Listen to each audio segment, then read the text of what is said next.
Welcome to Independent Thought and Freedom. The power of mega corporations like Google, Facebook, Amazon, Monsanto, Pfizer, ExxonMobil, and others is looked on with a mixture of admiration, awe, and fear. They're bigger than many governments in the world, and they often affect the direction of world history itself. They control our lives in so many countless ways we don't even know. However, despite their size, none of these are the biggest or the most powerful corporations in history. That's right. That distinction goes to the East India Company, which existed for 250 years from 1600 to 1858. If you don't believe me or if you doubt it, think about this. The BBC calls it the most powerful multinational corporation the world had ever seen. They go on to say, imagine a company with the influence of Google or Amazon, granted a state-sanctioned monopoly and the right to levy taxes abroad, and with the MI6 or CIA and an army at its disposal. At its height, it has been estimated that 1 in every 4 transactions in the world was directly connected to the East India Company in some way. It owned the ports of Singapore and Penang and played a major role in developing its whole cities, including Mumbai, Kolkata, and Chennai. It was one of the largest employers in Britain, and it also hired vast numbers overseas. In India, it ran a military of 260,000 people, which was twice the size of the British Army. It shaped everyday life in England and across Europe, from the tea the English started to drink to the calicos they took to wearing. It was they who colonized India, not the British government. They waged wars and controlled territories, not only in India, but also in other parts of Asia and Africa. That is, until 1857, when its Indian soldiers rebelled against it and destroyed the company in a brutal war. That destruction, it turns out, however, was mainly in name and formally. My guest on today's podcast is Mr. Rajesh Sekhar, founder and editor of Great Game India magazine, out of India and available online. Great Game India is a quarterly magazine on international affairs, providing global intelligence through strategic analysis by placing events in a geopolitical and historical framework to better understand international developments and the world around us. Great Game India is a group of physicists, computer professionals, management experts, business analysts, geopolitical strategists, and others who, from their backgrounds, developed a systematic research methodology and study process to understand and unearth time-hidden documented historical events and to enhance everybody's understanding. It is one of the most innovative and important journals in the world, in my opinion. Not only do they uncover the connection between the families that owned the East India Company and the most powerful multinational companies since then, including today, they also show how these same companies continue their extraordinary pillaging, looting, and scheming to systematically extract the enormous wealth of India in particular, and other developing countries as well.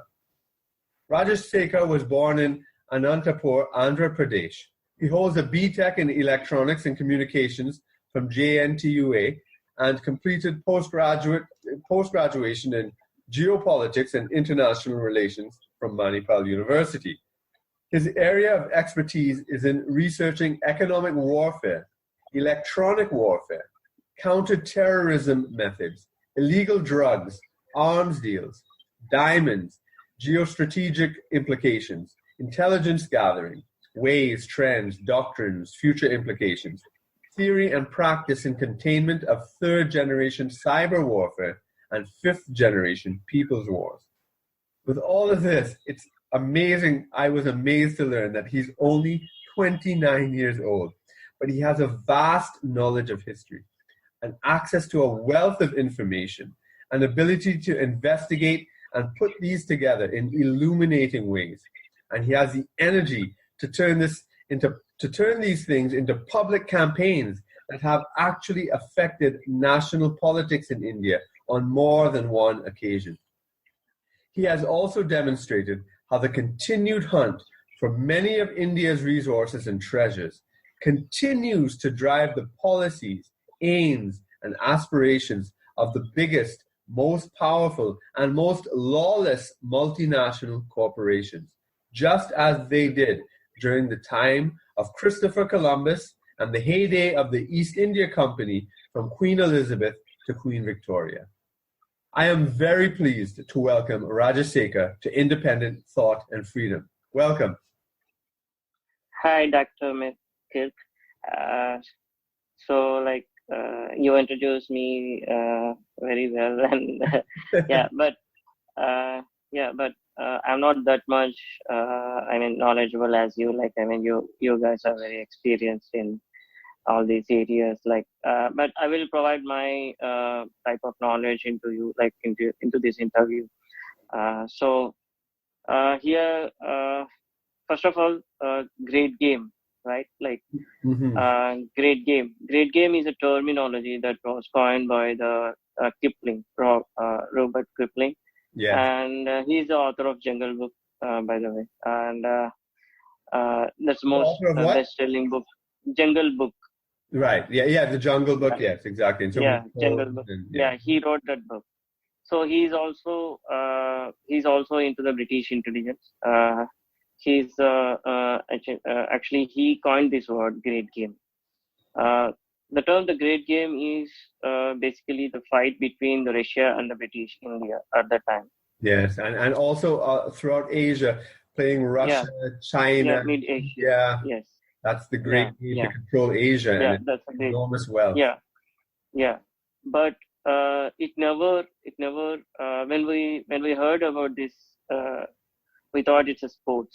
It's kind of a sports or something like that. So then, So then we went and read about it, and then we came to know that, personally, I came to know that it's not a sports or something. That it's a main root cause of what we are now in India, and what we call that as India of post-independence. Wow, that's amazing. So you're talking about you and your friend, you and colleagues, sort of looking into this now. But even before we get there, as a sort of icebreaker, what influenced you, or who influenced you, to start to think in these terms, to think so independently? Because you, as far as I see, you're forging a new path. I've not seen anyone do this type of research in this way. I personally started to, and then when I saw what you all have done, I think you all have definitely surpassed what I was trying to do. I don't know who inspired you? How were you inspired? I'd really like to know that. Yeah. When I'm doing my engineering in Anantapur, I'm from Anantapur, so I did BTech from JNTU here. And when I'm doing my second year BTech, I went for one conference on international relations and mainly on Indo-China relations. Then I came to know about Dr. Srinivas Prasad. Okay. He's a research scholar, and he's a PhD scholar in economics. He studied in Texas University. So from him, I got all the information. He's a mentor. He's kind of a professor. He's a guru for me. Right. And how old is he? He's now 45 years. Okay, right. Mm-hmm. So still, he's not like an old man at all. Yeah. Yeah. Mm-hmm. Yeah. So then then he introduced us to the subject of geopolitics and international relations. Mm-hmm. And then for past 80 years, we are digging on different kind of studies and different kind of subjects that we never been into, when we never saw when I'm doing my studies. Of course, it's never been in India, first of all. That's right. So he's based in India, but he studied at the University of Texas. Yes. yes. Okay, and so the first time you heard him, what topic was he talking about? He was talking about Vijayanagara Empire. Oh, okay, the Yeah, empire in the south of yeah, the India. gold rush of British and how they smuggled the gold out of India and all those things Right. Well, after the demise of. I see. I mean, unfortunately, although I'm of Indian ancestry, I don't speak an Indian language as my first language. We've been here in the Caribbean for 6 generations, and Yeah, we've lost a yeah, lot of it, although we have kept a lot. But so my pronunciation might be a little off. I was pronouncing it Vijayanagar, but it's yeah. is it not? Vijayanagara Empire. Yeah, Okay. Vijayanagara. Vijaya means like it's victory. Victory, and Nagar is town or Yes, city yes, or village or something. yeah, Hmm. So that was a huge empire in the south of India, and I think a lot of people, given the education, especially in the West that we get, we think of the West as being the most powerful yeah, and richest countries in history, and this is simply not true, and it's not the case. Angus Madison's work, for me, I don't know if yeah, you're aware of his work. If you're not, I yeah, suggest you really get it familiar with it. His work on the history of GDP, global GDP from 1 AD up to 2050 yeah, AD. He clearly shows how India and China dominated the world economy for most of these 2 millennia, except yeah, for from the 1800s is when it changed. But yes, but I mean, even when you go to India and you see like certain, not even the biggest kings, but some of the landlords, the zamindar, some of their palaces and stuff are richer and more opulent than what you would find in Europe. So yeah, so yes, so yes, so the type of wealth and golden cloth, gold in walls, on cups, on yeah, everything. And yeah, I mean, yeah, that type of wealth is really, really unheard of yes, yes, in the yes, West. And but some people in the West knew yeah, about this and were actively trying to get it from the kingdom of Vijayanagar, correct? yes, yes, yes. And that was a So first, not only the Vijayanagara Empire, like Travancore Empire in Kerala, right, in Kerala. still now their wealth is not accounted. Like there are a lot of walls that are not open. Like still the hunt for the treasures are still going on in the temple of Travancore. Right, Uh, yeah, because and a lot of people again aren't aware, especially when the names change. Like Kerala, it used to be Malabar, the Malabar coast, yeah, and yeah, that's where Malabar. the ancient spice trade was, with Yes, Rome, with yes, Greece, with Egypt, yes, and yes, yes. yes, and so much gold was there because Yeah, yeah, that's what people traded for, the spices, and spices were yes, actually worth more than gold. yes, yes, yes, Thousands of years of gold reserves yes, are there. yeah, yeah, yeah. Yeah, and I So mean, your reports are amazing that you have in Great Game India. I learned so much of it. I'm a yeah, lot of times I'm just repeating some of the things I read yeah, from you here. yes, yes, Hmm. yes. So where the great game started, like when we are digging about like then we came to know that every war, like pre-independence of India, every war that is fought in anywhere in the world is only fought for Asiatic resources and especially India. Right, right. Uh, Hmm. so when we came to that theory, we didn't first believe it. I mean, because how can World Wars and World War One and World War Two and before the wars that were made in the Europe, fought in the Europe or in the Japan or in Russia or wherever the world, how can it connect to India? Like why it's connected? Yes, So when we again, came a to the lot of theory, people. That's right. That's a good yeah, question. A lot of people would say, "Listen, it's because you're from India, so you think the yeah, whole world is revolving around you, yeah, and yeah, really, but you yourself were skeptical of it. You were saying, yeah, yeah. why is India the center? So yeah, Yeah, because in India history is not common. I mean here it's only the Academy of India. It's turns around only in the technology. and not most of the people into the social sciences. They are into the social sciences, but not into the history and geopolitics, Right. mainly international relations. So for us, history is like after. I mean, it's like it's only for the exams Yes. to Yeah. pass out of college.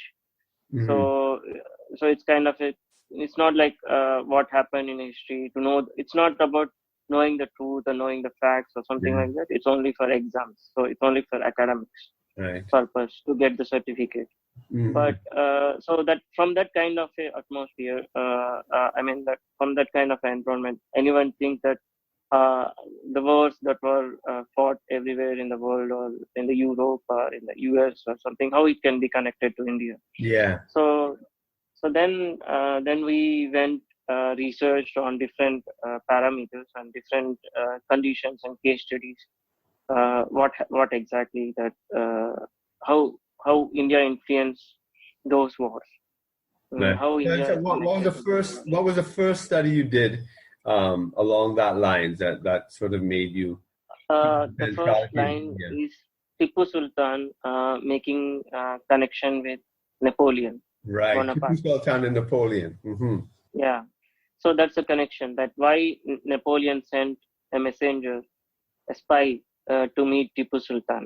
Mm-hmm. So then we went and research on England and France wars, Yeah. Franco-England wars, what British wars. Mm-hmm.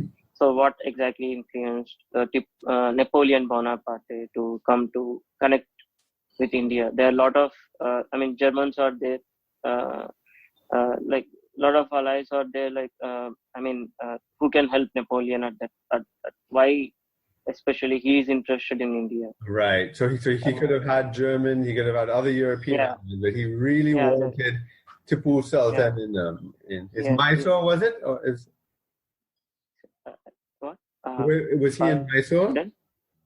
Tipu Tipu Sultan. Uh, uh, Tipu Sultan, yes, Mysore, Right. yes, Mm-hmm. Mysore, yeah. He's the king of Mysore, yeah. So that too, he's from Muslim, like he's a Muslim. Yeah. So and Napoleon Bonaparte is a France, which is like Orthodox Christian kind of a Catholic. country. Yeah. Yeah, Catholic. So why he has connection with, like, why he's risked his thing to connect with Tipu Sultan at that time, Mm-hmm. like, so that kind of a connection. That then we went and see that Napoleon Bonaparte, basically he thought that the entire British missionary is coming from India. Right. So all of Britain's Okay. strength was in India, and so Yes, he yes, thought by and allying with yeah, Tipu Sultan. yeah, yes. Mhm. The man, not only a trade route, trade kind of a thing, but financial step. Not only a financial support, trade support, trade link support, or something like that, and also the war missionary. The soldiers Mm-hmm. that Indian kings are giving British to fight the war that is never connected to India. Right. Yes. So Yeah. basically, they are making slaves use in their wars, and Indian uh, Indian soldiers are skilled also, Mhm. so they can fight in any environment at any conditions. Right. So I'll tell you a story. I remember when I was in England doing my PhD, I had never been to England before. And yeah, so I was really learning about the country. And this was in the 90s during the Tony Blair years. And they were doing a lot of interventions in like Bosnia and Europe and with the breakup of the yeah, Soviet Union and everything. And then I remember at certain very key points in battle, right, where the British, needed expert help. They talk about, well, we're bringing in the Gurkhas, right, and then yeah, everybody in the whole country was like, oh wow, they're bringing in the Gurkhas. And the Gurkha, what do they mean? What are the Gurkhas? Who are the Gurkhas? And I didn't realize it's the Gurkhas from Nepal, these Nepali soldiers who are like the secret force still that Britain uses in terms of yeah, Like when they're serious, they have to bring in the Gurkhas. I mean, and so I mean, all these things to continue to this day, and it is amazing how many things are hidden. Yes. Yeah. So because it sounds crazy to say, oh well, everything is related to India, but I mean, I know for me, it's when I started to stop looking at the narratives of history, how it's taught to us, but I just look at the facts. I look at the numbers. I look at the movement of gold. I look at the movement of trade. And then by looking at numbers and by looking at maps, how much territory is controlled, and these sorts of things, you get an entirely different view of history than this idea that, well, oh, the white man came to India and it was so underdeveloped, and they unified the country, and this whole mythology that it's really something. So you found out. So your first thing was with Napoleon, and I read your report on that, and it's fascinating. Yeah. So then, so we provided all the war machinery to fight with France. So then he thought that to defeat England is to throw out British from India. Right. So then he wants to help Tipu Sultan, where Tipu Sultan is also fighting wars with British in India. So then he thought that he's a man that someone can help me out. So then Tipu Sultan also thought that I can get help from France, and we can together fight war with British and throw out British from India. Mm-hmm. So that's where when Tipu Sultan decided to come to India through Egypt. You mean Napoleon decided to come? Yeah, Napoleon. Yes, Napoleon. Yes, sorry. Mm-hmm. Napoleon started to come from Egypt. Then the British intelligence got the news from he is coming directly to India. Mm-hmm. So then they put every force in Egypt, and they burned the boats of Napoleon at that time. He was defeated in Egypt. He wants to cross the Suez Canal, but they never allowed it. Once he was into Suez Canal, Tipu Sultan can bring him to India through Arabian Sea. So, because they decided would be connected to the Muslim world. So the Suez Canal in Egypt would have been a good meeting place, and then they would have taken him across to India. Mm-hmm. Yes. So that's why his boats were burned in Egypt, and he was defeated in that war. Then afterwards, we know that in the next war, he was captured by the British. So that's where that first great game was started. Then it ended over there. Right. So then after Napoleon, it's many people thought that like to come, but they never risked it. They never came here. But afterwards, interestingly, it is Hitler. Right, Hitler. Right, that's very important. Yes. So during World War II, not only during World War II, before World War II, he started to build a railway line from Berlin to Lucknow. Oh, I wasn't aware of that. What year was that they were building a line to Lucknow? 1934, 35. Okay. Kind of all right. Yes. Yeah. And to Lucknow would have been under the control of the British, right? Yes, British. So he would have had to go through the Balkans and the Ottoman Empire. Yes. He united Ottoman Empire at that time. Yes, it was Germans broken up. Yeah. Mm-hmm. Yeah. It was so that was a lot of British territory and French territory then, right? Yes. So he wants to come up with his war missionary. So he wants to, bring all the goods and all those things, like all these tankers and all. So he wants to build a railway line along like that's only one of the plan of his Okay. entire strategy. So so It's so only one you of the so that was a plan he had. yes, Um, so and that's why he would have uh, been at war with France and Britain and so forth. That's what you're saying? yes, yes. Okay. Because what I was thinking about was Subhash Chandra Bose. Mm-hmm.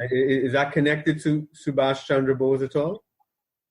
No, not at that point of time. But he's interested in India because he also knows that throwing British out of India is the only way that he can control the Europe. Like, I mean, he can control the British. He can stop the British Right. from the further expansion. So Yeah, he said that often that what if you yeah, hit India, then yeah, Britain would yeah. die. Hmm. He started the policy look east. Um, so look east policy, like Oh, the look east policy, right? yes, Hmm. yes. So And I mean, the other thing, the connection I thought you were going to make with, um, I mean, the adoption of the swastika and so forth being a Hindu symbol, yeah, and used the yeah, Sanskrit word swastika, yeah, yeah, and then he yeah, yeah, supported Indian independence with Subhash yeah, Chandra Bose, and even the Japanese slogan in World War yeah. II was Asia for Asiatics. Yes, yes, yes, yes. And again, in looking at dates and history and territories, you see a very Yeah, different story of decolonization because it was the yeah, Japanese that drove the Dutch out of Indonesia. And then they were yeah, pushing the English out of Singapore and Burma yes, and going into India. And I mean, they were decolonizing Asia. yeah, yeah, And Germany was in alliance with them. You know, yeah. it This undermines all along the with Subhash analysis Chandra that they're Bose. racist. Yes, yes, Mhm. yeah, yeah, Sorry, what you're saying? yeah. This they did along with Subhash Chandra Bose. He also knows that. Like, I mean, he also knows the point of great game. I mean, because he went outside. He Yes. went and met Hitler. He went and met Japanese soldiers. I mean, it's a common knowledge that every war room will have the proper strategic studies they will do. So he might come to the knowledge of what British is at that point of time. Yeah. I mean, British. What is the importance of India to the British? Yes. Where India is called jewel in the crown. Right. The jewel in the crown. Exactly. Yes, yes. Yeah. And So and he knows the importance. and a lot of people outside of India have no idea who Subhash Chandra Bose is. And just to Yeah, fill it in, I mean, he was a Congress leader along with Gandhi and Nehru, but he disagreed with their policy that they should support Britain during World War II. And instead, he declared independence.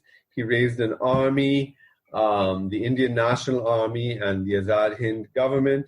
yeah, And this government was recognized by Japan and Germany, yeah, and they effectively they won Indian independence because Gandhi had stopped his campaign in 42. yes, And it was after the Indian Mutiny again, not the 1857 one, but the 1947 of the Navy. yes, yeah, That's when Britain decided, well, listen, they can't hold India yes, if the yes, soldiers aren't loyal to them. yes. This history, so much of these stories of history Yeah, just suppressed. yeah, yeah. That was a yeah, and it's also one of the simple thing that we never. There is so much of importance to this word called great game, right? Like it's Yes, never printed in our history books. right. Yeah, I Nowhere in India you you know, will get. I'd love to know about this because um, you talk about a certain methodology that you've developed, right? And it's a lot of people whose discipline is not history, computer science, and I guess the military aspect, counterterrorism, has to deal with Yes, history in a certain way, definitely. Um, yes, yes, but business analysts, management experts, all these people yes, involved yes, in your magazine. yeah, Um, yes. but tell me, can you explain what your systematic research methodology and study process is? Systematic methodology. Uh, first, we the basic platform for us is revisionist theory. Mm-hmm. And Revisiting revisionist what theory is meaning what? revisiting in what are the things that went in the past. Right. Not believing as it is what it's written in the history. Right. Okay. So that's why, like for example, there is India-Pakistan issue Yes. is there, right? Mm-hmm. So it's not been born. It's not been made up in the last 10 years. Right. It was born after. Before World War II. How British planned it and all those things. It came from the borders, right? Yes. Then we question about like who drew the borders, why they drew the borders, and it comes from that kind of revisiting the past in any Right. of the things. Like Right. for So example, in other words, you just erase what's told, and you're looking yes, at the facts and asking yes, questions. And yes, go into the past, what exactly happened over there, because it's a origin. It's origin from there, yeah. right? Like it's born from the borders. Yes. So how do you get your information? Information is all around. Mm-hmm. Information is there, but we just connect it. Yes. We just So connect it. you take published works already. Yes, published works, news articles, interviews, Mm-hmm. primary and secondary research. We basically do that, and we connect the gaps. Is it a lot of Indian language research you do? Yes, Indian language research. Yeah, because I think some of the information like on the Vijayanagara Empire. Yes, yes. I didn't really come across so much of that in my work. Or it's only with you that I was able to understand it in a proper context. And then after I would look and find little things here and there. Even things like the Maratha Empire. You hardly read anything about that in English. Yes. And it was so important in terms of defeating the Mughals, and then and it controlled so much of India in the 18th century. Yet it's glossed over as if they never existed, as if it was Britain just took over straight from the Mughals. And so so I was just wondering how you because I myself try to do this not only with Indian history but world history. To try to explain the facts and not just listen to the stories that have been told. So I'm wondering if you have access to all, maybe because of the different languages and you're close to the source material in India, you can get these things. Yes. Is that it? Yes. Yes.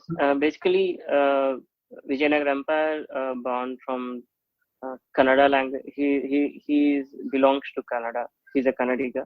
That's it's one of the language. Yeah, it's one of the language of Karnataka state. So he also knows Telugu. He knows Maratha and everything, like because he almost ruled southern part of India. Yeah. Tamil Nadu, Kerala, and all. So basically, we know this language. So that's why we went and read about like how he. So where do you get these sources? Do you get them in museums? Do you get them in public libraries or private collections? How do you find this material? We go to the libraries. Hampi is the capital city of Vijayanagara Empire. So there are libraries over there in Bangalore, and they preserve the literature of Vijayanagara Empire. And how old are these manuscripts you're looking at? How old? 600 years ago. Wow. 700 to 600 years. Wow. So it's written on paper, 600-year-old. Yes. Yeah, and you're allowed they are to now digitized. Yes. Sorry? What size? They're also digitized now. Oh, digitized. Yes. Right. The manuscripts are digitized now. They are written on the leaves. Right, right. Yeah, because once once you get the facts in front of you, and then you look Yeah. at the stories that we're told in history books, it does not add up. It just does not add up. That's what I found, and the way I was led to this was through a debate between Andre Gunder Frank and Immanuel Wallerstein. Are you aware of those Mhm. people? No, no, All right. no. Immanuel Wallerstein is an important theorist in the West. He's out of New York, and he spoke about a 500-year world system, right? And basically he was talking about it. It was related to the debates on underdevelopment, saying that underdevelopment is related to development in the sense that the capitalist world is developed because they actively underdevelop the peripheral countries, right? So it's a relationship between center, the core, and the periphery. And so he was talking about this with capitalism for 500 years. Okay. Andre Gunder Frank now, he used to be part of that school of thought. And then he expanded it radically to talk about a 5,000-year world system Okay. that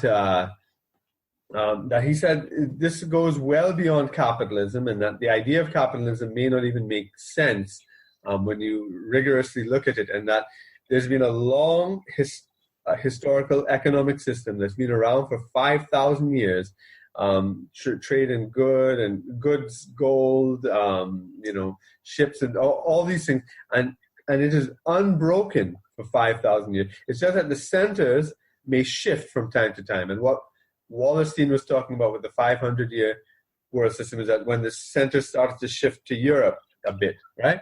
But that it was originally Egypt, Mesopotamia, and the Indus Valley, perhaps China, and later on it expanded, and Europe only came into the system very late after colonialism, when it had the gold from the Americas that it could participate. But anyway, but what Gunder Frank was doing, and what I learned from him, was that he started to look at like archaeology. He started to look at just bare facts and see how the narrative of world history just did not match up. And so I learned so much. And he was looking at the expansions and contractions in economic history, and how the Chinese economy was related to the ancient Chinese economy was related to the ancient Roman economy, and the business cycles there were connected, and all these things. And it just opened my eyes on how to approach the world. And then I have this book of maps throughout world history, and you see how important the Mongol Empire was, the Ottoman Empire, the Mughal Empire, and you don't learn about the importance of these, or the Persian empires, and you don't learn about the importance of these in world history, as if only Rome and Greece and the British and French and Spanish were important. And it just made me look at world history different. So now I'm just interested, because I'm interested. When I came across your stuff, I was just amazed at you were kind of doing the same thing. You're looking at all these facts and making sense of them in a way that what we've been taught does not. And it's just you kind of, so it's really Srinivas Prasad sort of helped you in that, or Yes. Basically here, I will give a simple example. In 2014, there is a Edward Snowden, Echelon, was broke out. He became a whistleblower, and he came out and said that US is doing all kind of surveillance on its own citizens, right? What year is that? 2014. 2014, that whistleblower came out. Mm-hmm. Yes. Oh, Snowden you're talking about? Yeah, Snowden. Yes. Oh, right, Edward Snowden, yes. Mm-hmm. Yeah, 2013, for that thing going out, like he's getting asylum from different, he was banned out of US and all those things. Yes, and he's so when, So it's completely a technical, kind of a thing, like how the surveillance is going on, and how the human intelligence is working out, and how the technical intelligence is working out, and all the globe, everywhere, in the news channels is like they are discussing on tech int and human intelligence and this kind of things, and how they can secure their national security policies, international policies, and diplomatic communications, and all those things. And So that when all this, field, all that kind of cybersecurity and yes, stuff yes, like that. So yes, that's right. all this discussion became the one of the main point of the discussions in every news channel. Yes. So then we looked into this kind of a case as in different angle. For example, Echelon is only one of the offshoot of Five Eyes program. Five Eyes. So yes, Five Eyes program. So Five Eyes is all English speaking countries. They came together. They formed a committee called Five Eyes.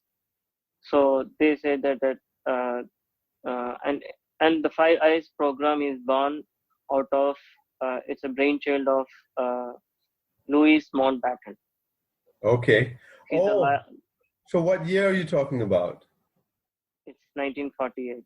Oh, okay. I thought you meant with a recent thing. Okay, so 19. Yeah, he's the last viceroy of India. Yes. Mm-hmm. And he was Governor General too, wasn't he? Yes. Yes, when India became independent. Yeah. So this is where it started. It's not started from Edward Snowden, right? Right. So okay. Yeah. So you looked at how Snowden goes back to 1948 or the 40s. Yes. So how they formed, how the root causes started. Steps started from out there. How they build up the communication channels, right from post World War II. Right. So after World War II, they know that then only they know that the world is going into the digital communications. Mm-hmm. Communications is the paramount of intelligence. Mm-hmm. So unless we have the communications, right, or the communications in every country, we cannot rule the world, or like we cannot do the business, or our corporations cannot sustain. How do you see Facebook and how do you see like Facebook and Google involved in all this spying thing and so forth? And so what do you think of China's policy of blocking Facebook and Google as opposed to India, which allows it, I suppose? How does that fit in? So Chinese they know that how, because they still know that Asia for Asians. So some of the war generals, they know the history. Yeah. During Mao, after Mao, post Mao, when Deng came into the power, yes, he changed the entire narrative of China. He changed the entire what? Entire narrative of China, like from he started the China for Chinese only, like right, yes, everywhere yes. China, yes, right. He changed. He started the expansion. Yes. He started the expansion policy of his companies. His Chinese has to be there everywhere. Chinese company has to make. Right. China has to come to the power. Not with this kind of a population, we have a power to rule the world. This kind of a slogan he brought into the people. Mm-hmm. And then he started the expansion policy. Then they formed their own national security policy that everything has to be controlled in the China. Like Chinese is the language, and Chinese products has to be there, and only the Chinese has no foreign intervention has to be there. And what I was thinking too is that the Chinese policy against Facebook and Google is not only from the West, they see it as it's restricting freedom and controlling information, and that may well be part of it. But also, what's also part of it is that definitely Google and Facebook and all these things like Siri and Alexa, these are essentially data gathering Yes. spying tool. And Facebook and Google sells this information to governments and NSA and and it was revealed that I don't know if it's Dell but any major computer manufacturers put in special chips for the CIA so that they could read your computer. And this is admitted. This is not a conspiracy theory. This is all the documents that you get that. So all these all this technology and your phones that track your location. It's all these are all spying tools, and China, I think, is fully aware of that, and so whatever it wants to do in terms of controlling information, what information spreads among its citizens, but it's also about preventing espionage. Would you agree with that analysis? Yes. As I'm telling, like how the Mountbatten has started Five Eyes. All the English-speaking countries has to come together and start a channel. How to control over the communications? What kind of a data has to go into the communications? What kind of a data has to fed to the people? Only this kind of a thing. They started a kind of a department called information warfare at that point of the time. Okay. Because during World War II, they know that digital communications will rule the world. So from there, the scientific establishment has worked on how to develop the tools where we can collect the data as fast as we can. So what were they doing in 1948? Like propaganda through radio or stuff like that? And because they didn't have propaganda. Yeah. They used different tools of communication, like radios, and later telephones came, wired telephones came. Right. So so then they started wireless. So all these departments, they already. If you see that the concentration of the technological study has went into the US and Europe. It went and fell into the hands of Five Eyes countries. Right. Like UK, US, Australia, and other 3 countries, like English-speaking countries. All these companies, if you see that all these companies are coming out of these Five Eyes countries. Right. And another thing, like on a different topic now, just to look at some of the things I've learned by reading your magazine, and just for listeners to know at this point, we'll talk about it more at the end, but they can get your magazine from greatgameindia.com, is it? Or Yes. greatgameindia.com. Yeah. And I was learning about how the multinational corporations today, so many of them are descended from the families that own the East India Company, and that many of the mining companies that are trying to use satellite data to look under the ground, ostensibly for minerals and so forth. They're actually looking for buried treasure, because when a lot of the temples or kingdoms were raided in the medieval periods or in the early modern periods, the kings would hide trillions and trillions, what in today's money is trillions of dollars worth of treasure that's still under the ground. And there was a recent find last year, I believe, in Kerala, it was like $1 trillion of... Yes, Travancore King, yes. Yes, can you elaborate on that one? Yes, basically you are talking about the corporations, right? Like, as far as for my understanding, from my understanding, the first corporation is East India Company. Right. It is as simple as it is. Yes, that's right. That East India Company, it's a company. It's a private limited, like we can call it as private limited or what, LLP or whatever the company act that we are following now, the world is following now.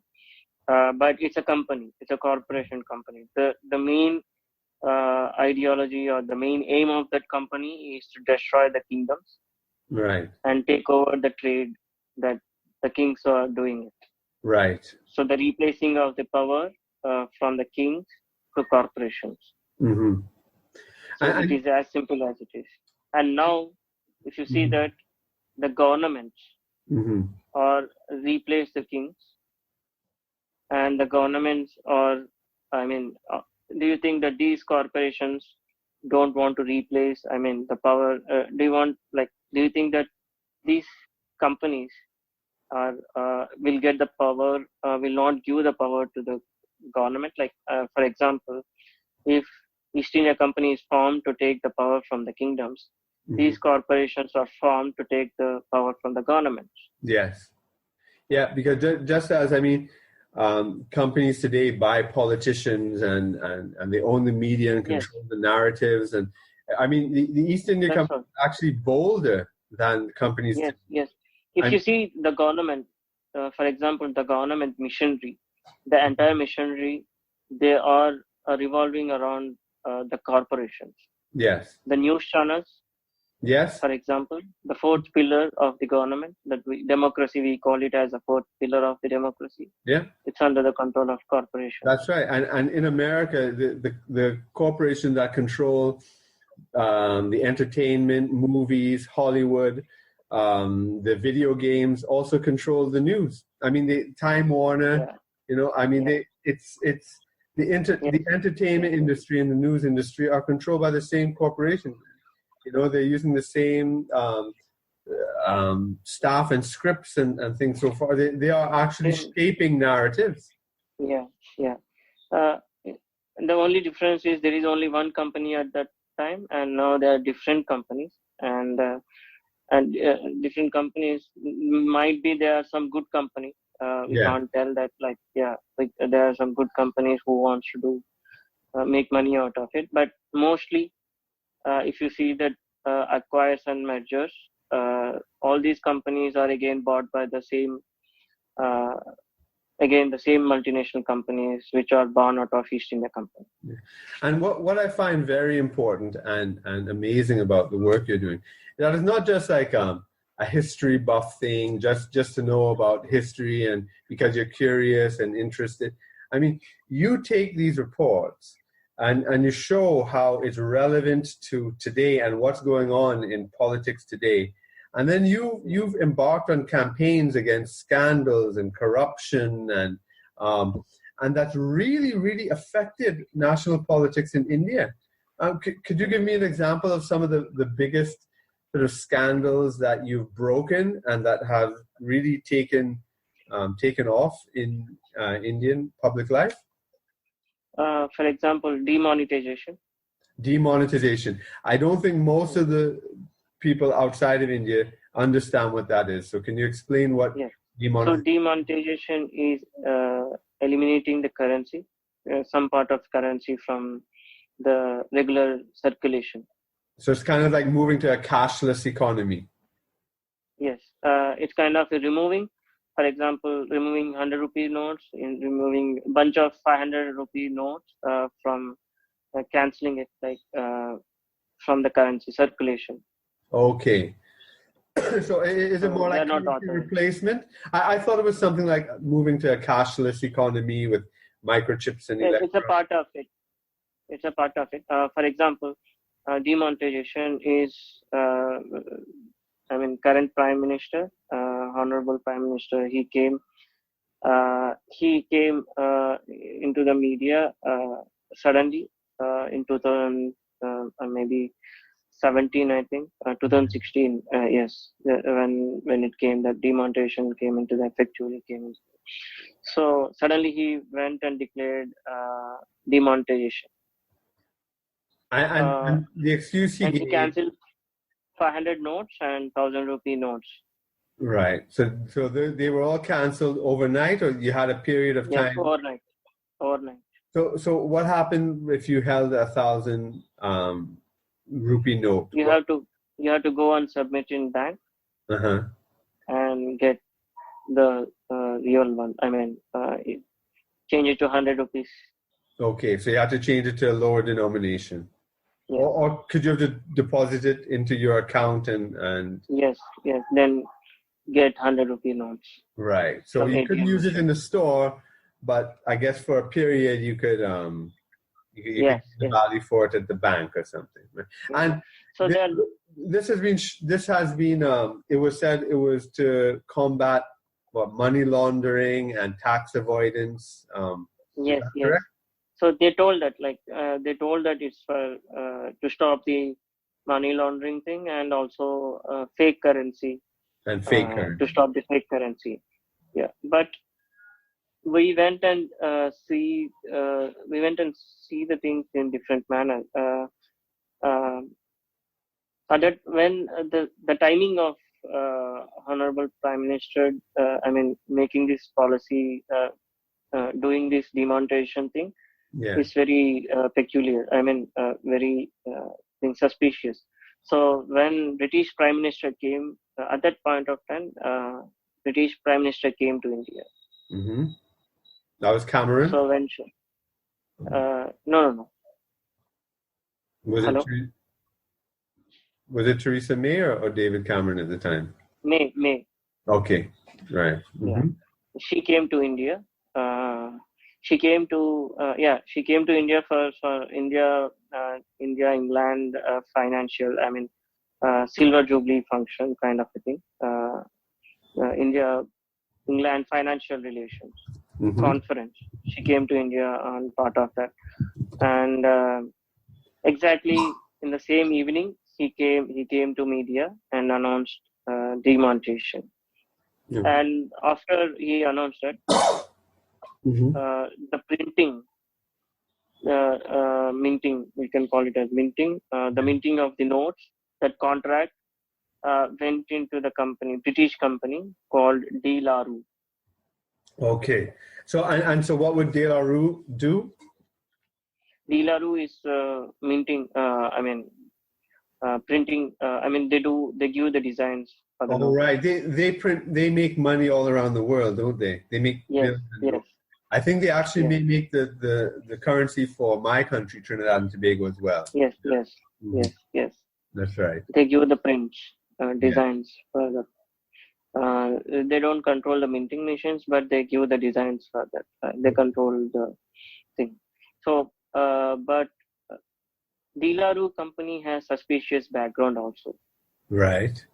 Before that, De La Rue company, it's basically a British company, Mm-hmm. and it also print notes for the Pakistan also. Right. Okay, so under this rule, before in the parliament, there is a ban on this company.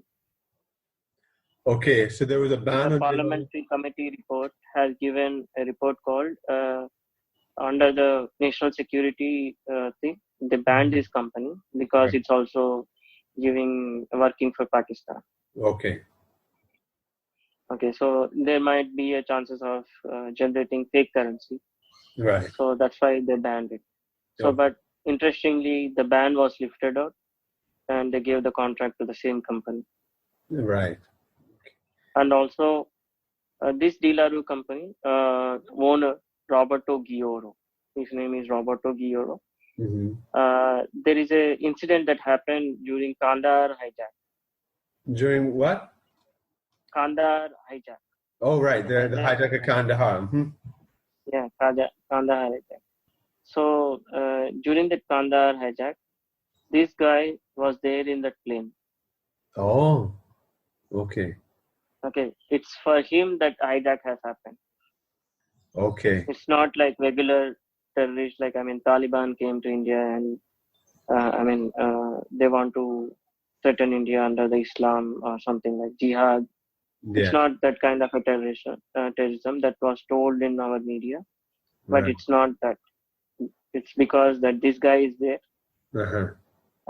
Because there are various reasons that why this guy, many countries during that, the most possible theory is that during the same point of time, Afghanistan war is going on. Afghan, like Mujahideen, forces are very strong. What year was that? The Gulf War is going on, 1998. Okay, right, yeah. Mm-hmm. So Afghanistan. that hijack occurred in 1919. He was part of that.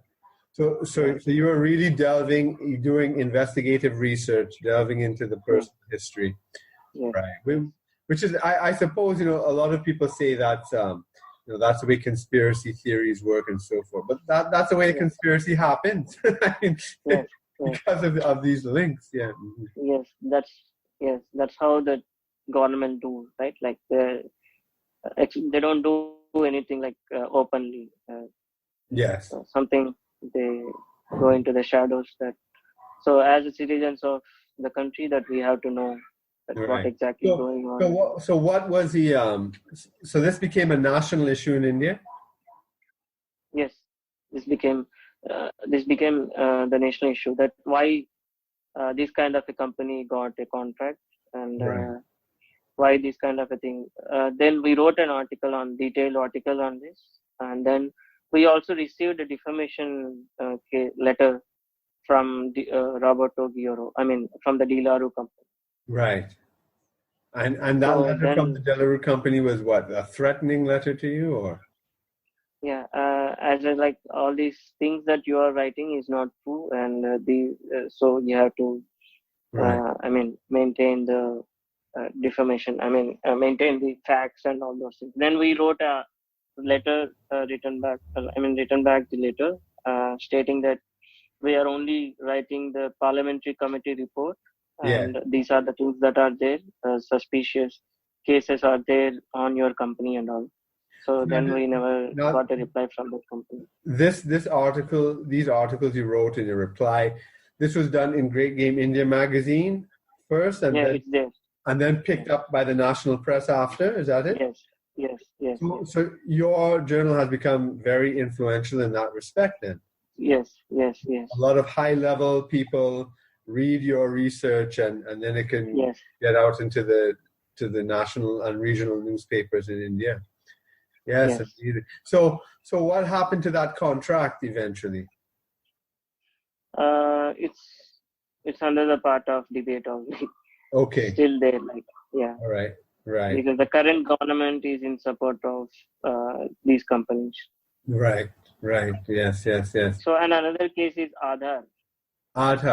And could you explain Aadhaar for people outside of India?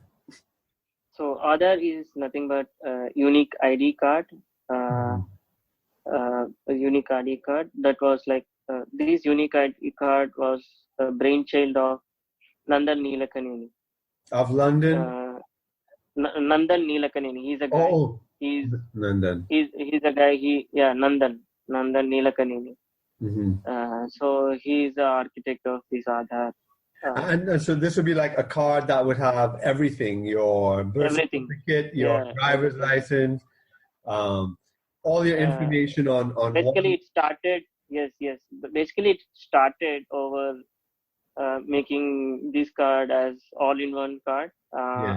Basically, everything into that one, but it never ended up over there. But what they did during this process, on the process of making this card, they collected the biometric data of all Indians. All right. So was that a special exercise they had to do to collect the biometric data? Or did that exist already? They gave the entire government machinery was worked to collect the data for all these, the companies. So they did that exercise specially for Aadhaar? Yes. The project. So they collected biometric data, which would be like what? Thumbprints, eye scans? Eye scans. Eye scans. Yeah, retina scan and also thumbprint. Right. So the thumbprints and the retina scan. Mm-hmm. So they collected. So we wrote an article on it. So just explain how would this be done? Would they say that everybody has to go to a center to do this, and if you don't do it by a certain date, you'll be fined? They forced it. They forced it onto the citizens that you will never get a PAN card, or you can't open a bank account. You can't get a SIM card. You have to show the Aadhaar card is compulsory for it. Right, right. Okay. So they say if you don't have the So, card, you can't get a but bank still now, account. Mhm. but still now, Aadhaar is not a national identity card. Right. It's never a government issued card. It's still in the hands of private. So this card was wasn't even a government card. Yes, It was a private. It's a local local Indian company, or was it a multinational company? it's a collaborative thing. Yeah. Right. And so what was the national issue that you had raised out of that? After that, basically the collection of biometric data Hmm. was done by the machines that was manufactured in US and France. Yes. So they provided the different companies. They provided the biometric machinery. Right. So Okay, we thought that all this data was stored in their servers. right. It's not in our servers. So They also have the copy of our biometric data. so that the biometric data of all these I don't know how many citizens, was it hundreds of millions of citizens? Maybe 80%. 80%, so that's like Yes, about 800 million yes, citizens yes, are stored in private servers in yes, France and the United yes. States, and not by the US government, right? So you Yes. had When raised we wrote an article, yes, Julian Assange also tweeted on it, tweeted ah our article. what did CIA Julian has, Assange say? he said the CIA has access to other data. Right, right, right. Are you in contact with Julian Assange? Yes, man, in the Twitter, Sorry? in In Twitter, Ecuador? Yeah, yeah. he's a regular follower of Great Game Media. Oh, excellent, excellent. That's amazing, right? I mean, that's certainly the caliber of person that Yeah, would read your when he stuff. tweeted it, all the news channels and the local newspapers Yes, they picked up Great Game India article. right, right. So Assange tweeted And the your next article. day, every newspaper has printed this article. And how about Edward Snowden? Do you have links to Edward Snowden as well? Indirectly, he never tweeted us. Right.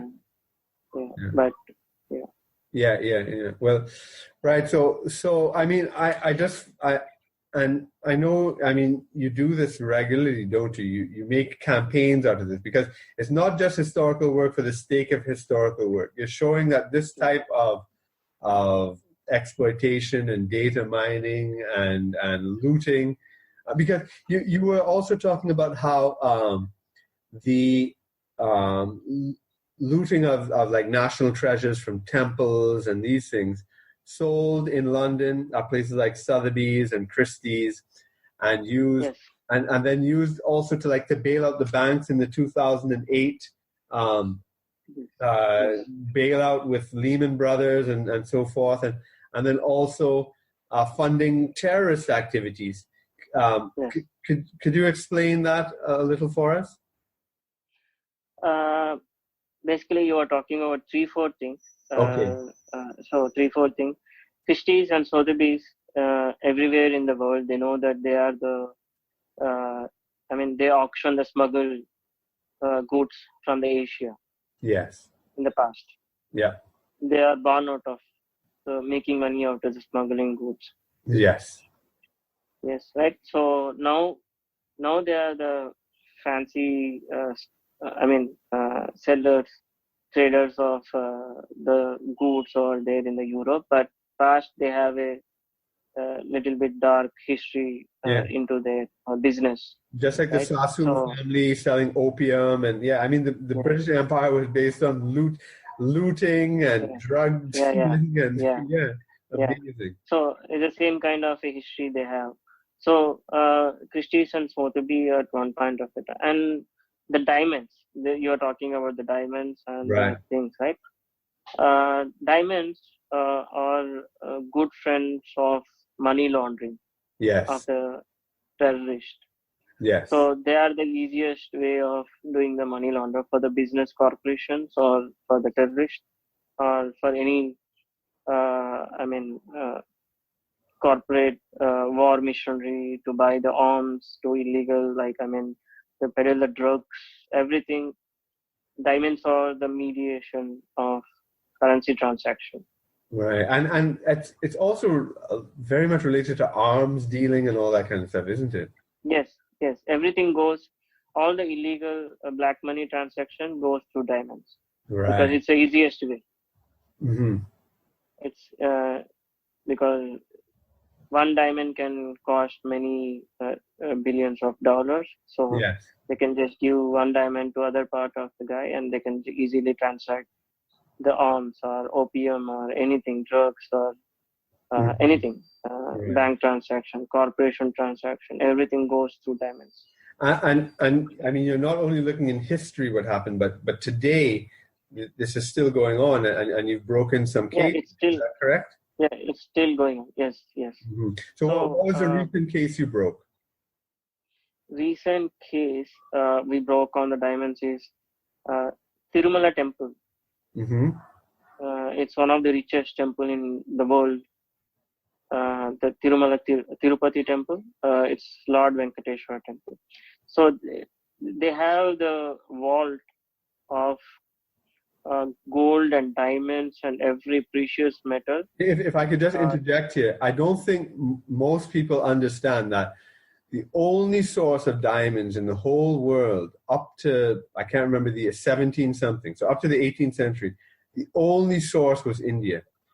That nowhere else in the world produced diamonds except India, and like places like Golconda in the south of India were the only places that you could get diamonds. And so this temple you're talking about is in the south of India, and I'm assuming one of these ancient diamond producing territories. Yes. Right. Mm-hmm. Yes. So like we are talking about Vijayanagara Empire, even the Vijayanagara, Krishna Devaraya, the ruler of Vijayanagara, he also gave a lot of gold to this temple. Right. For the development of the temple and temple society. And a lot of kings, they offered their golds and diamonds to this temple. And all these golds and diamonds are still there in their vault. Right. So they decorate the idol, Tirumala temple. They decorate the entire temple with these golds and diamonds when the festival comes, season comes. So one of the diamond is missing. So people know where these vaults are and everything. Is it hidden or is it? Yes, it's open. It's open. Okay. Often, more once in a year, they also open a museum to see what all there in the temple. Oh. So how,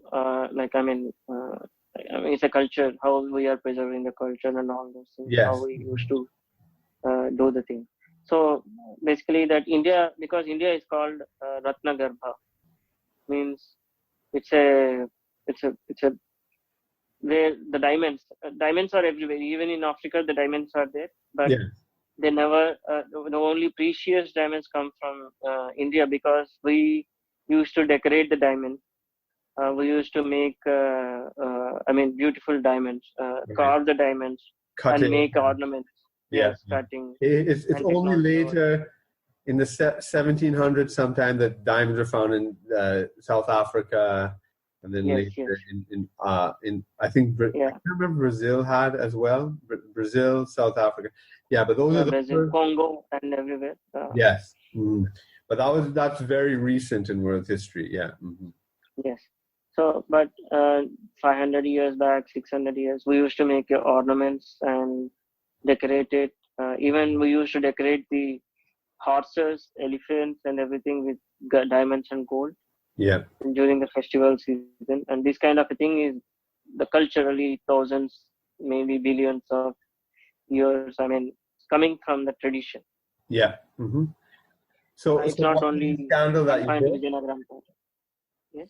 And so, what was the scandal that you recently broke about this in terms of? So one of the diamonds that is missing. It's called pink diamond. The pink diamond. Pink diamond is missing from the vault. Okay. Of Tirumala temple. How much is that worth? And interestingly, it's around 280 crores to 700 crores in between that. Exactly, no one accounted it, but it's very precious. Like Right, it's about 280 crores and that is rupees you're talking about, or dollars, or what? dollars.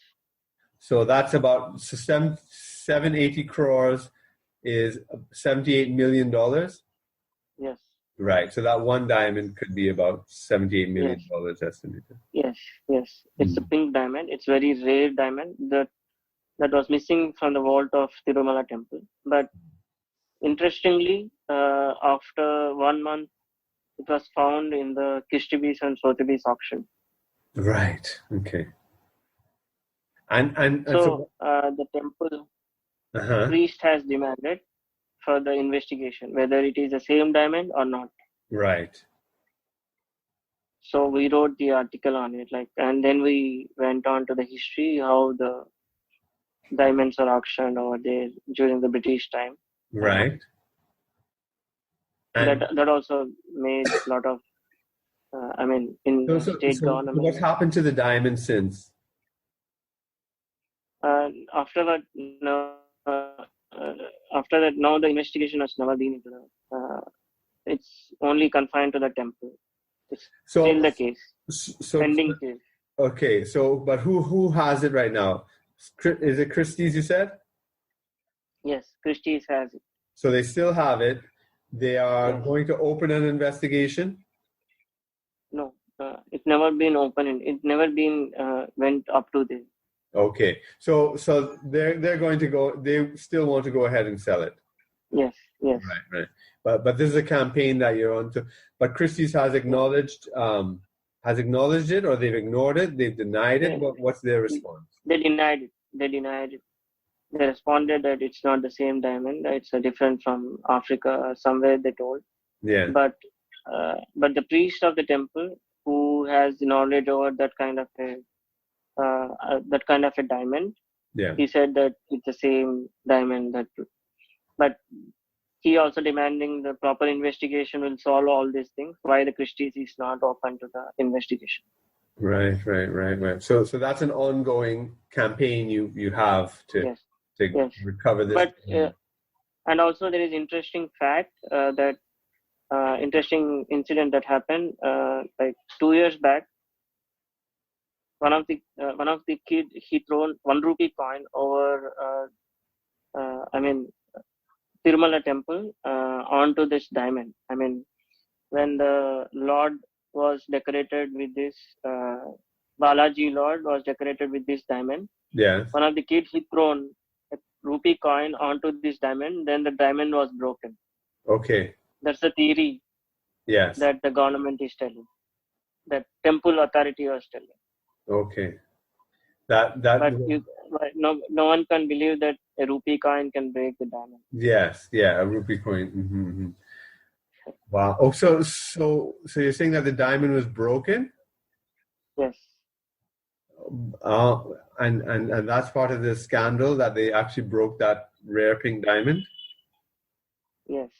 Oh, wow. So then the suspicious came that the temple priest, then he said that how can a rupee coin can break the diamond? Yes. And so there is something happened in the temple authority only. They only smuggled the diamond out of right. Wow. Tirupati.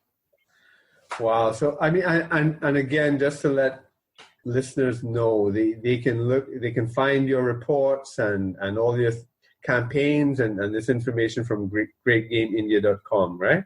Yes. Yeah. There's just so much to learn from your site. I really love it. I think it's amazing. But one thing I've wondered about this is, so you're doing this excellent work. It's amazing. But do you have some sort of aim, like another aim? Like, for instance, do you want to get involved in politics at all directly? Do you support any political parties or any ideology? It doesn't seem like you do. It doesn't seem like you support the BJP or the Congress. I'm not sure, but I would have thought that with your very intense, I don't know if they call it nationalism, but certainly your devotion.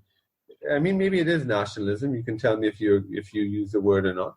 But that you would maybe be more aligned with the BJP government and ideology, but it doesn't seem like that at all. So I don't know. Could you tell me, do you have any, any political or ideological leanings or alliances? I believe in politics. Politics is one of the powerful tools that we have to solve or to at least dig into this answer and to find the answers for all these conspiracy theories, or from the state level to the international level or anything, like all these issues. This is the only, because it's one of the powerful tools. Everybody is involved in the politics. It's everybody is governed by the politics. So ultimately, that is also one of my aim, to venture into the political power, and not into the present government systems like Congress or political parties. Yes. We want to start a different kind of a political journey. Okay. We want to start a different kind of a political journey in future, not in the current near future, but in the long run, we will go into the excellent journey. That's excellent. I mean, would you do you identify with any type of political ideology, or have you made up your own ideology, or do you have a name for it? How would you say? No, we didn't name our ideology yet, but we'll when we start, we'll go into the ideology, like what we are starting it from. Right. Oh, that makes it even more fascinating.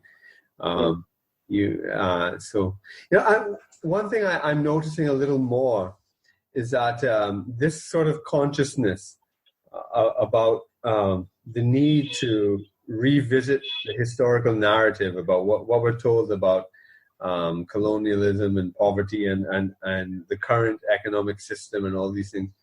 I'm seeing it like in Indian movies a lot. Like you're seeing a lot of things about the East India Company now. Like even just that Manikarnika movie that was just out, and then you had that ZTV series, and then Shashi Tharoor has been coming out very, very strong, on his book tours throughout the world, demanding apologies and being very, very forthright about what a brutal, genocidal maniac Winston Churchill is, right? Who everybody in the West is told to admire and adore, and we're supposed to hate Hitler but love Winston Churchill, and but even in the United States, I don't know if I think it's Alexandria Ocasio-Cortez, her chief of staff or something, one of her big campaign people wore Subhash Chandra Bose shirt, Netaji. Yes. And that caused a scandal in the United States because they said that's a Hitler-loving Indian person, and that they're involved with the fascist BJP and government. And so, they're trying to make, again, Indians, tell Indians who should be their heroes, who should not be their heroes, who they should like, how they should think about their past. And it seems like people are not taking this anymore, whereas before they might have a little. You notice that as well? And what role do you think Great Game India has had in that? Great Game India, basically the main part to expose the information into the public as much as, because this kind of information is not there in the public domain. Yes. The main thinking of the Great Game is why we forgot our history. Yes. For example, even US has helped India in its freedom fight. Right. It has helped a lot of freedom fighters, upcoming youth like Savarkar, and many people many people, freedom fighters, it helped. US has helped because US also knows that US also suffered with the same British.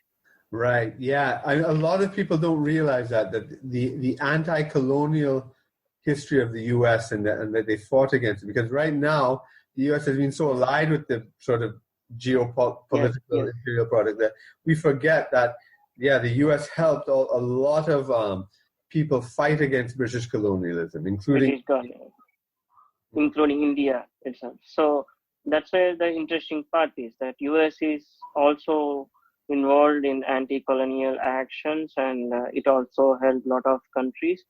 But after World War, why it shaped itself into aligning with British. Yes. And in the same way, after World War II, why India went and aligned with the British. Yes. Yes. So all of a sudden, the entire masters of India or the entire masters of US, they suddenly forgot the entire narrative of entire story, what has happened in the past. Mm-hmm. And the fox in the story has become a friend. Sorry, the fox in the story has become what? Friend. Right. That's right. Mm-hmm, mm-hmm. Yeah, I mean, I suppose this is an ongoing investigation and inquiry on your part. Yeah, I too am involved in that. I think it's so great to be in touch with you, because I'm involved in a similar journey of reinterpreting and re-understanding both the historical past and the present in light of that, and because there's so many connections that people don't realize, that the past is not dead, that it's still living in the present, Yes. So to sum up, if we're getting toward the end of our discussion here, what would you say your main messages that you want to put out to the world? Do you have a main message? Main message is know the truth. Right. Mm-hmm. And know your enemy. Right. And I mean, I know you're very young, but still, I'll ask this. If you had to start over, would you change anything that you did on your journey to where you are right now? No. No. Yeah, I think you've achieved a lot by 29. I don't know what more you could have achieved. Yeah. Excellent path. But how about this? Do you have any enemies? I mean, who are the people who are most opposed to what you're doing? At presently, no one has opposed us. Like wherever we went, like we got great support. Really? So like both more than what we parties, expected. Like all the political parties support you? Yes. Really? Basically, all these politicians at the ground level, they even don't know what they only have power.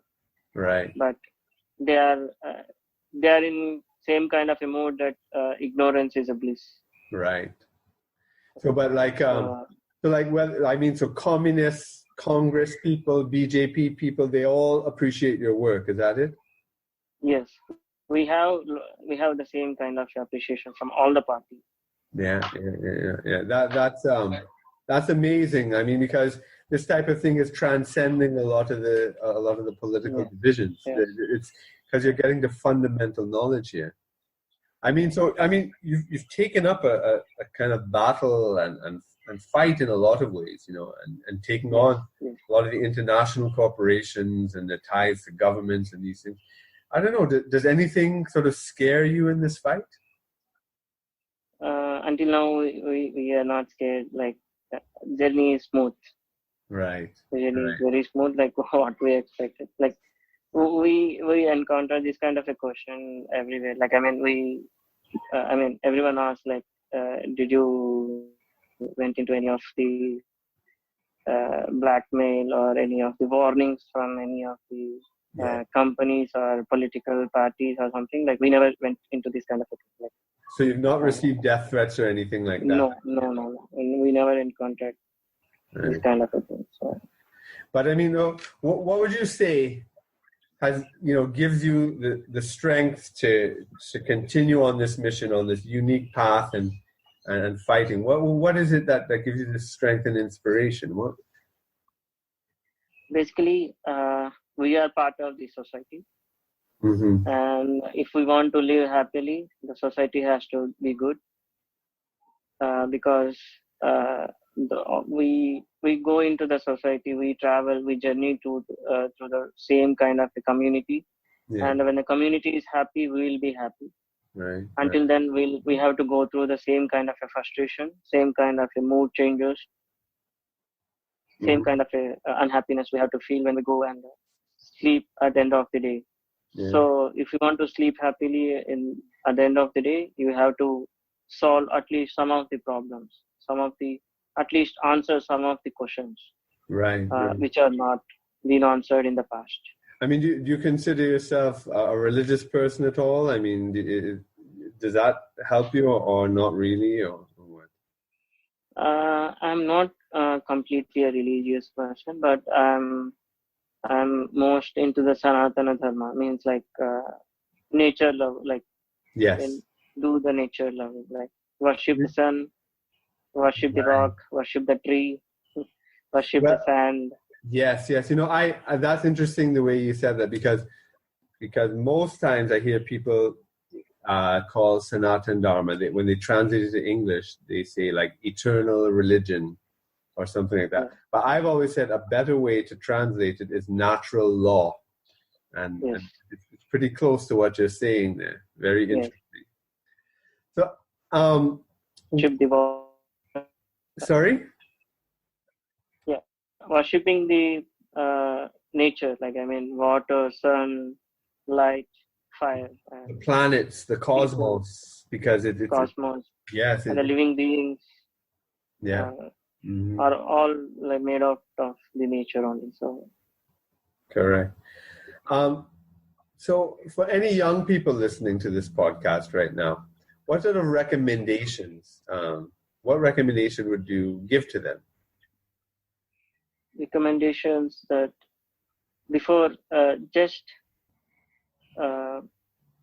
grow the questioning the things, right? No matter what it is, like how much low it is, how much knowledgeable you are, or how much never bother about someone is telling that why you are questioning these kind of silly questions or knowledgeable questions. There is no that kind of a differences. Question is very powerful. Keep questioning your things, keep questioning your doubts, keep questioning your journeys that goes into that, like until you get the answers. Right. And so over the next 5 years or so, what are your plans, I suppose, personally, for Great Game India, politically? I don't know. What sort of plans do you have up ahead?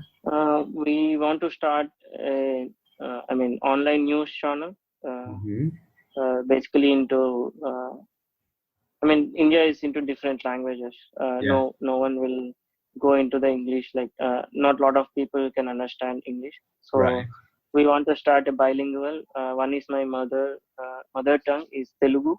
I'm from Andhra Pradesh, so my mother tongue is Telugu. So I want to start a bilingual web news channel, that English and Telugu. Right, very good. And then that could even start to translate some knowledge that exists in an information that's only exists in Telugu right now, to bring it up to the English speaking world. So that I would look forward to that. Sure. And tell me, when is your next issue of Great Game India coming out? Already we released a book like week back. Okay. We released a book. It's not. It's called India in Cognitive Dissonance. India Incognito. Cognitive dissonance. Oh, dishonor. Dissonance. Okay. Oh, dissonance. Oh, right. Yes. Yes, I've seen that. India and cognitive dissonance. Yes. Mm-hmm. So how can people get it? Right. And they can order online. At greatgameindia.com. Go to greatgameindia.com. Yes. Right. Excellent. Yes. I've seen that on your website. So, well, I want to thank you so much for the work you've been doing. I think it's intellectually exciting, and it's also socially and politically impactful and meaningful. I really admire your vision. I also want to thank you, Dr. Kit, for finding me out of 1 billion population, more than 1 billion population of India, and interviewing me. So yeah, well, it's because of the research I'm doing, and then going on Google, and then I came across your stuff. I said, "Wow, you're doing the same research." I couldn't believe it. Okay. You did way more than me. I said, "Wow." I said, "Wow, this is amazing." I just couldn't believe it when I found it, and I just sort of lapped up all the stuff you did. It I think so important. I mean, and you're doing this, with such a vision and commitment and bravery and determination. I really wish you every success in going forward. Thank you. We can bring different case studies but we can focus discussion on most prominent cases in the international politics. What's going on in Syria and America war, and how the Russia is doing it. So we can focus discussion on detailed discussions on these kind of wars. Right. So you mean in future you will be focusing more on those international issues as well? Yes. Yeah. I think it's very important for the global link now, because it's all linked. All these things are linked. It's linked to it, because the terrorist financing too is linked to India, and to see the web in action is important. And so many people think all these things are happening. It doesn't make any sense. It's chaotic. Something's happening here. Something's happening there, but they don't understand how there are deep connections between all these things. Yes. Well, that's great. I really look forward to keeping in touch with you and to checking out your upcoming issues and books and publications. So, sure. Well, that's all for Independent Thought and Freedom this week. Please join us again next week. And in the meanwhile, please make sure you subscribe, leave me a rating, like and share this podcast with your friends. Thanks, and bye for now.